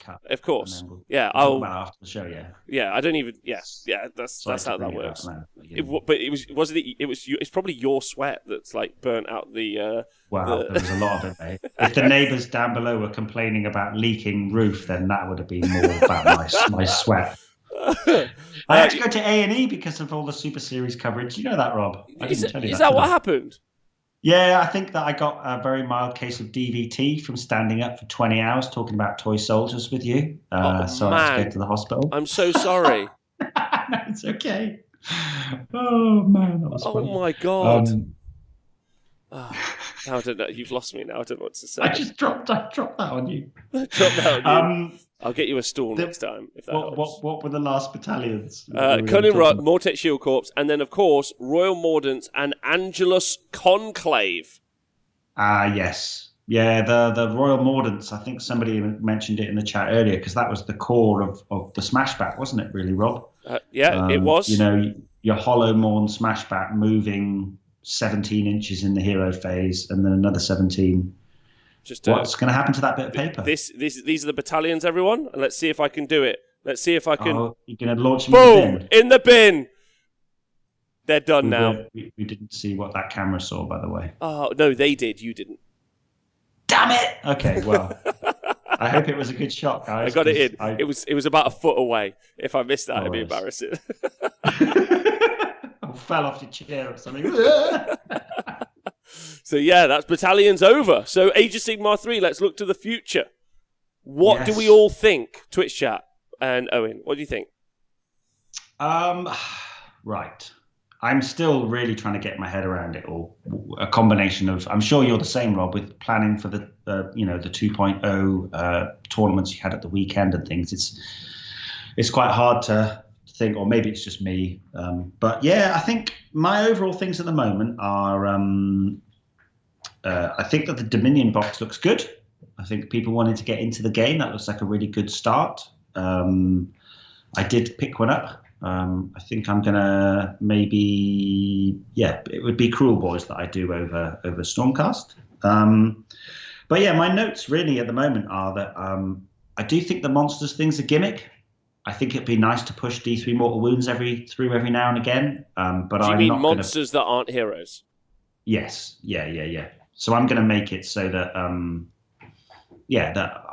I don't know. I think outside of maybe Nagash or Arcan in my OBR lists, people are saying, the stonks on Harvesters are quite high. But anyway, my overall feeling, I think that monsters, as it breaks down, non-hero monsters will be a little bit of a gimmick, perhaps.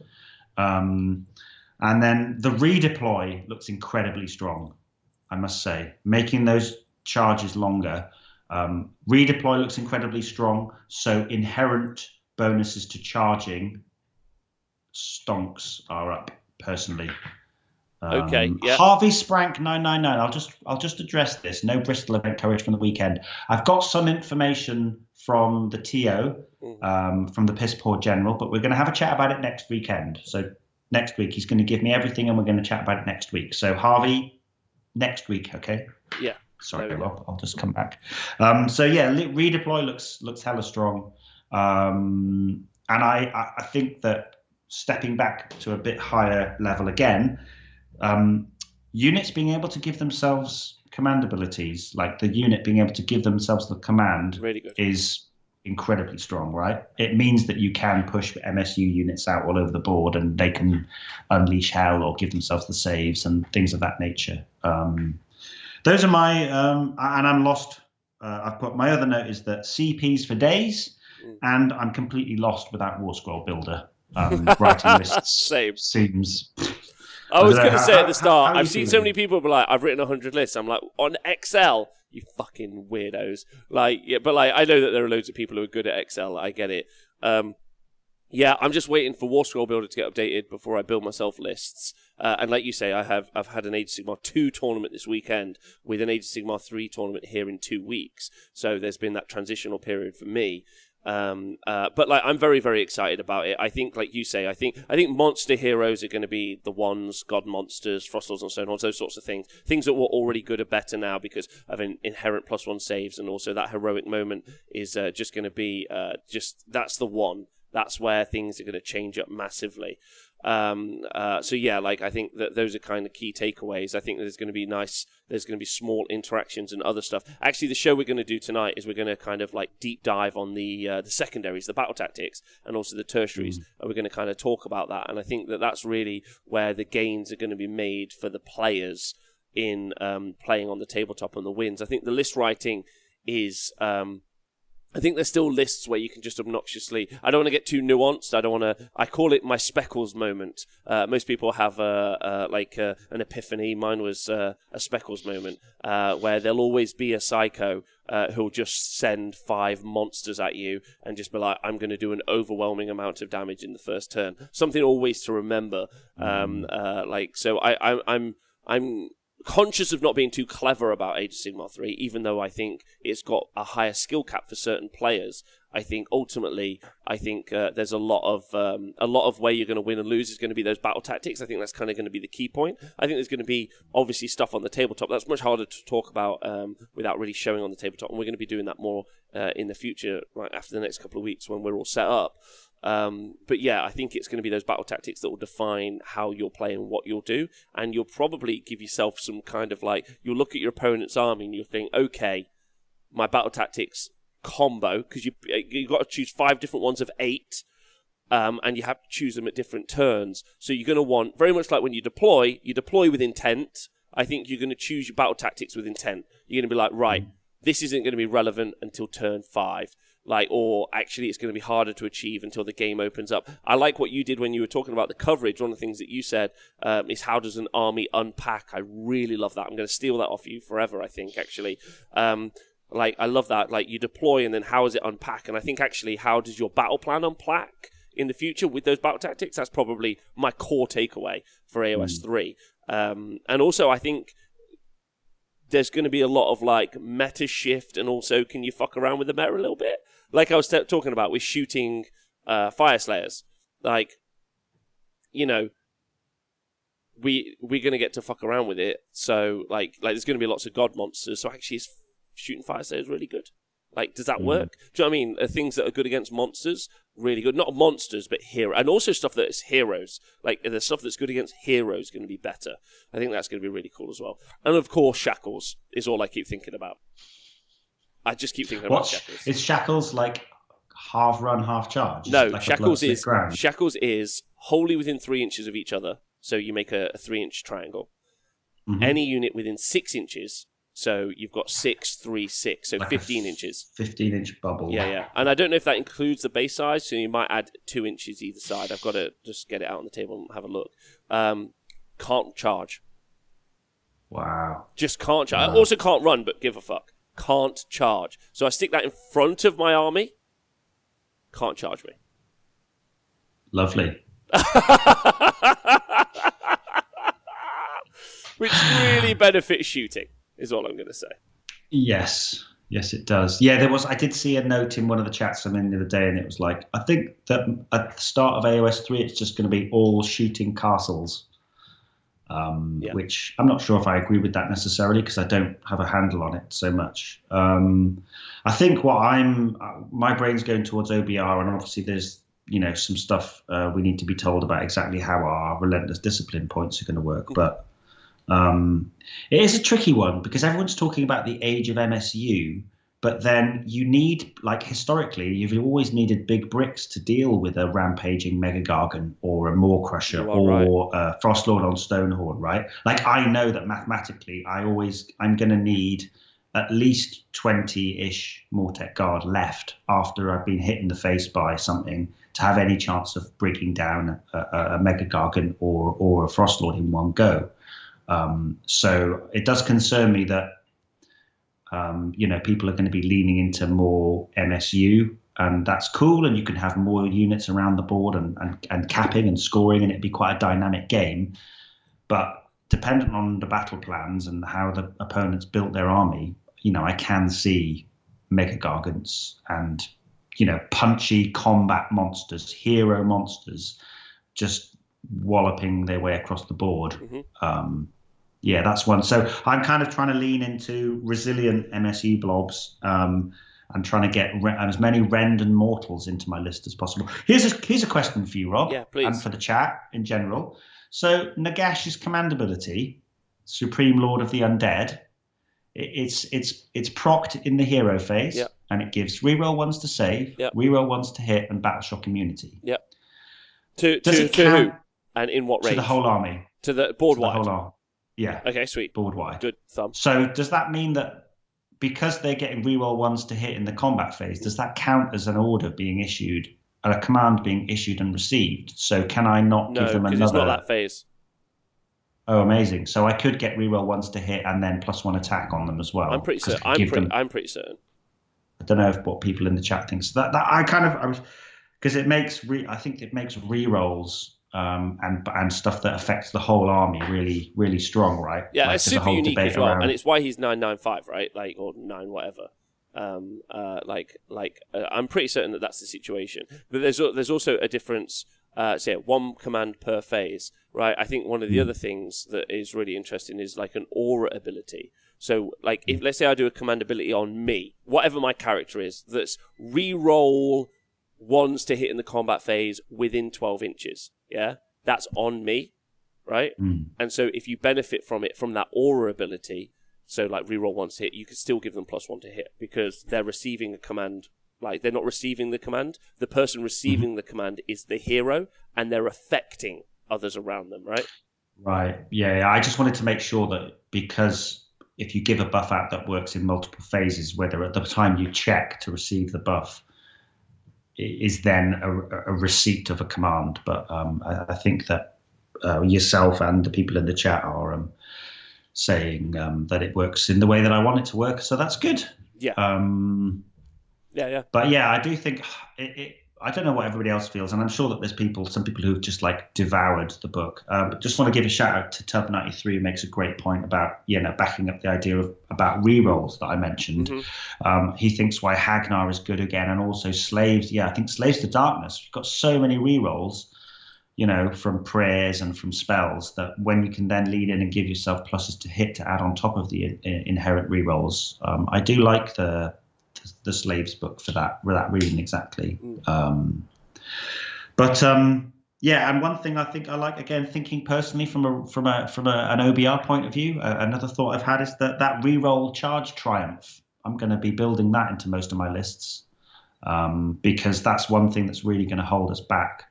I was thinking about stuff like, because redeploy is what's worrying me, Rob. That's what's worrying me. I don't care about what anybody's army. You can bring all the jank you like. I really don't like the look of redeploy. I think that's going to be huge, even though most of the people that did it that I watched on battle reports at the weekend rolled a 1 and then got all salty about it. Because you just literally spend the CP and then you roll a d6 and you move that many inches away. So you've got this weird thing of, but it's a bit like how people were playing against the Khorne Demon Prince, because his bubble was wholly within 18. You had this decision about whether to sit just outside of 18 and then go for a 10-inch charge, or go inside the bubble and turn a 3-inch charge into a 6. Do you know this kind of thing? Hey, Owen. Yeah. Imagine activating the command ability for you having to halve your charges. And then, when do you activate it? The Khorne Demon Prince one is in the hero phase. So then, you stand outside of the bubble, and then the Khorne Demon Prince redeploys d6 inches, and then puts you inside the bubble. Yeah, because redeploy doesn't determine that you have to move away. No, you just can redeploy d6 closer, inches. right? Yeah. Oh, yeah, Tubbs again. Khorne Demon Prince and redeploy is abusive. Yeah, I do think that it's one of those subtle little things that's in there. Also, another thing that people haven't talked about a great deal, Rob, and I know we're at 2 hours now, so we'll round it out because I need some food. Earlier on the phone, I'm not sure we've got much to talk about today. Sorry. I've literally woken up with you all live on the internet. I'm fucking loving this. It's great. Let's do this. Like, there's so much. This is going to be everyone's experience for months now. It's just going to be us talking and talking and talking. How does this work? Because really, like that's how we all learn. That's one of the things that like was on the weekend. Like, really, it's going out and playing games. Warhammer isn't easy. It's so much information. It's so complex. And one of the things that we learn best is just by interacting with each other consistently. So human beings learn best as well. So this is valuable for me as it's valuable for everyone else. So love you. Carry on with whatever you say. Mate, I'm really enjoying it. Yeah, it's good. Yeah. So I think I might have lost my point, but I do think that, the redeploy, and also, sorry, the other thing that I was going to say that hasn't been talked about a great deal is the change to piling in. Yeah. I think piling in so that you have to stay as close to the unit rather than the model. If you've got flying units, especially, is blowing my mind about how good that is, because it really, obviously coherency is a thing, but piling in to be closer to the unit. So if you can fly and pile over the top, you can still be, okay, I'm still, 1.4 inches away from the unit, but I'm now the other side of the screen and I'm 1.4 inches away, and now I'm hitting you with my 2-inch weapon into your juicy little heroes that I've jumped over the top. Like, I think piling in close to the unit, there we go. Well done, Gutsman. You were thinking the same thing as me. Levitating zombies piling in 9 inches. Mm-hmm. Please enjoy. Because the levitate spell is it's a casting value of an 8, but it's the only spell from the universal spell or enhancements that isn't just on the caster. It's on someone else. You can actually put it onto a unit. So I've been thinking about some flying Mortek Guard. Flying Harvester. That might be fun. Anyway, so many flying things. Like, there's so much options, right? Like, which I think is Flying Phoenix Guard. No, I don't want that. Flying Kragnos. I do think that we all need to try and get a handle on where we're at with the game, though, don't we, Rob? Before the big day, because there's got to be a day one FAQ for practically every single faction, and that's going to throw all the cards up in the air again. So I think we have to take this time and exactly like what you've been saying, like a chat like this, or getting a few pals together for a game, and I find often when you play a game and and then you've got a couple of pals that are watching the game, and then you can chat about at the end of each turn or each battle round. That's a really good learning. So I'm not sure about everybody else, but I've got a few little sessions booked in this week to try and learn. I learn through playing. I don't learn through reading. So I think this is a golden time now for everybody to get together and muddle through some games. I think the right thing now is to learn the game. I think that's one of the things. Like, that's always actually, and I've been through like several editions now, and also GHBs and everything else. And as someone who does it for work, if I have any advice to kind of round off the show, it's that the first thing I always do is I learn the core rules and I learn everything that's available there. That's my bedrock. And because obviously, if you learn your army and how that applies to the core rules, you're gonna it's a bit arse backwards, and you're gonna learn them the wrong way. Whereas if the right way to learn them is learn the core rules and then learn your army on top, is kind of thing. And I think because like those FAQs are coming and we're gonna see armies change so much, I probably wouldn't worry too much right now. Like, pink horrors are like effectively mechanically broken, and I don't mean like, oh, they're too strong. I mean that they actually... Some things never change here, Rob. Pink horrors are mechanically broken. Well, shit. What is this? 1999 or something? Thanks to Icy in the chat for donating £4.20 to the show. Hashtag Blaze It. I would say that that I'm not learning. Like, right now, everyone's arguing about pink horrors, and I'm just like, cool. I don't care what the answer is. I'm just waiting for there to be an answer, right?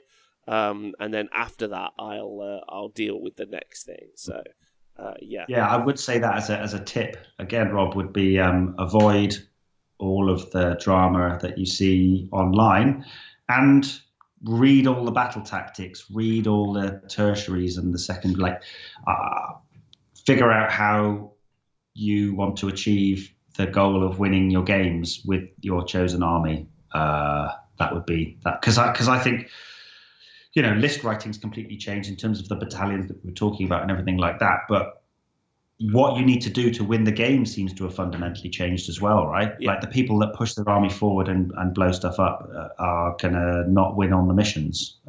So I think even more so the attitude of being prepared and having a plan and, you know, figuring out your deployment and figuring out how you unpack. I think that's more important than ever. I don't really know what the point of that was. No, I agree. I agree. I'm with you. Right. Listen, it's been lovely talking to you all. This has been great. I'll be live again tonight at 7 p.m. with Nathan and the gang. The Nathan Prescott Show. I might just start calling the Monday show the Nathan Prescott Show. Hello, welcome to the Nathan Prescott Show.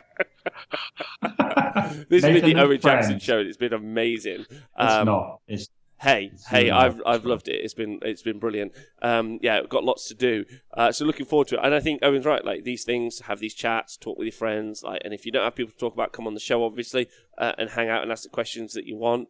It's been wicked. Thanks everyone for hanging out today. Thanks Owen for hanging out too. Thanks, man. Nice to wake up with you on this Monday. I better do some real work now, eh? Boo. Me too. I have to paint a lot of 40k terrain. Like a lot. Wow. Like a lot. The painting train just there's no end to the line, is there? I ran the tournament last night, so got up at 7. I was here at 7:30, ran it till like 8.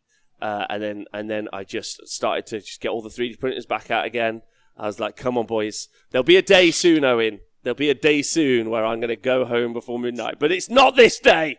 Because today we paint more terrain. Oh, but it's really fun. Like the beautiful armies that were here at the weekend playing on the terrain was fucking wicked. I was so happy. Yeah, like it awesome looked. Pictures online, man. You need to post pictures from the tournaments. They looked really good. Yeah, so it's also a nice bit of show off.